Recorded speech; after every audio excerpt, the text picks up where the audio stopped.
డిక్లరేషన్లు అన్నారు. డిక్లరేషన్ అనేది చాలా పెద్ద మాట ఇంగ్లీష్లో.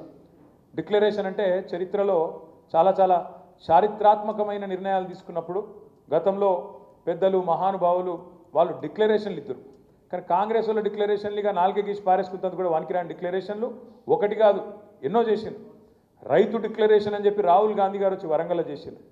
ఎస్సీ డిక్లరేషన్ అని చెప్పి ఎస్సీ ఎస్టీ డిక్లరేషన్ అని చెప్పి చేవెళ్లలో మల్లికార్జున్ ఖార్గే గారు వచ్చి చేవెళ్లలో మల్లికార్జున్ ఖార్గే గారు. బీసీ డిక్లరేషన్ అని కామారెడ్డిలో సిద్ధరామయ్య గారు వచ్చి వారు.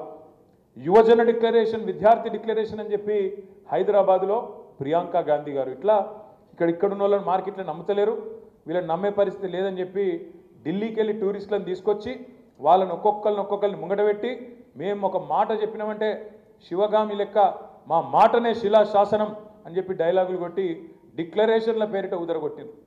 డిక్లరేషన్లు అంటే కూడా ఎవరు నమ్మతలేడని చెప్పి ఇంకో దుకాణం చేసారు. బాండ్ పేపర్లు ఉంటాయి కదా, బాండ్ పేపర్లు మనం రిజిస్ట్రేషన్లు సేల్ డీడ్లు అవి రాసుకుంటాం కదా, అటువంటి బాండ్ పేపర్లు పట్టుకున్నారు. పట్టుకొని బాండ్ పేపర్ల మీద అఫిడవిట్లు తయారు చేశారు.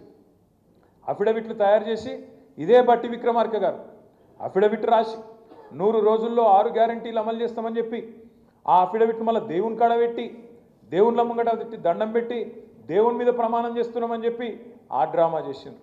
ఆ తర్వాత ఇంటింటికి గ్యారంటీ కార్డులు అని చెప్పి గ్యారంటీ కార్డులు వంచిండ్రు.